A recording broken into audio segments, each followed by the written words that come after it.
बात करेंगे अगर जून 2025 सेशन का एग्ज़ाम देने के लिए एग्ज़ाम फ़ीस को सबमिट कर दिया है और किसी वजह से आप एक या दो सब्जेक्ट का एग्ज़ाम नहीं दे पाए या फिर आप एक या दो सब्जेक्ट में अब्सेंट हो गए हैं, एग्ज़ाम देने के लिए नहीं गए, तो ऐसे में आपके लिए क्या क्या नुकसान होंगे और इन दोनों चीज़ें के बारे में डिटेल में जानकारी प्राप्त करने के लिए इस वीडियो को पूरा देखिए और इग्नू के सभी अपडेट पाने के लिए चैनल को सब्सक्राइब करके बेल नोटिफिकेशन को ऑन कर लीजिए ताकि सभी अपडेट आपको मिलते रहें।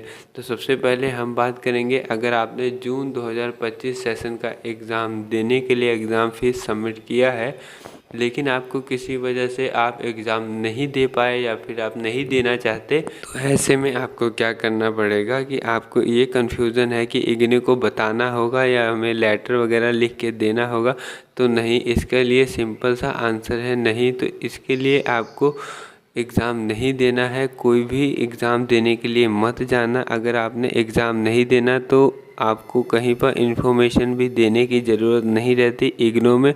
और दूसरा हम बात करेंगे अगर आपने जून 2025 सेशन का एग्ज़ाम देने के लिए एग्ज़ाम फ़ीस को सबमिट कर दिया है लेकिन किसी वजह से आपने के लिए एग्ज़ाम फ़ीस को सबमिट कर दिया है लेकिन किसी वजह से आप एक सब्जेक्ट का दो सब्जेक्ट का एग्ज़ाम नहीं दे सकते हैं, तो या फिर आप एग्ज़ाम में एब्सेंट हो गए, एग्ज़ाम देने में नहीं जा पाए, तो ऐसे में आपके क्या नुकसान होंगे। तो सबसे पहले जो आपने एग्ज़ाम फ़ीस को सबमिट किया है वो आपका वेस्ट हो जाएगा। इसको इग्नू की तरफ से रिफ़ंड नहीं किया जाता।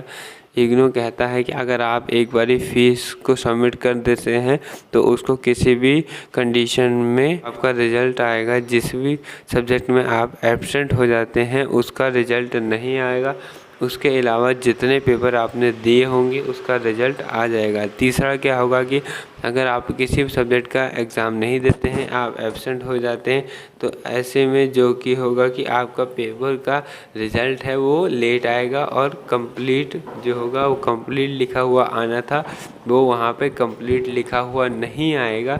जो प्रोग्राम आपका रह जाएगा उसे दिसंबर जो अगला सेशन आएगा उसमें आपको कंप्लीट होगा, उसमें आप पेपर देंगे तब जाके वो कंप्लीट होगा।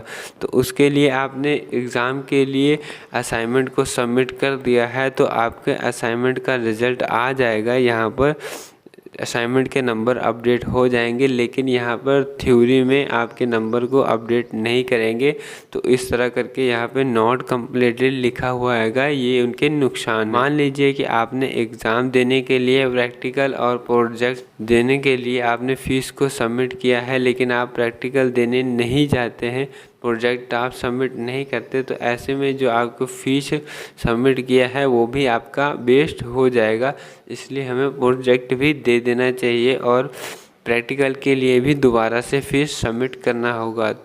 अगर मान लीजिए आप किसी वजह से एक या दो सब्जेक्ट में एग्ज़ाम नहीं दे सकते, एब्सेंट हो जाते हैं किसी वजह से, तो आप किसी वजह से एग्ज़ाम सेंटर में एग्ज़ाम देने जाते भी नहीं हैं, तो ऐसे में आप कब एग्ज़ाम दे सकते हैं। तो इसके लिए आपको दोबारा एग्ज़ाम देने के लिए दिसंबर में दूसरे सेशन का एग्ज़ाम होगे, वहाँ पर आप दे सकते हैं।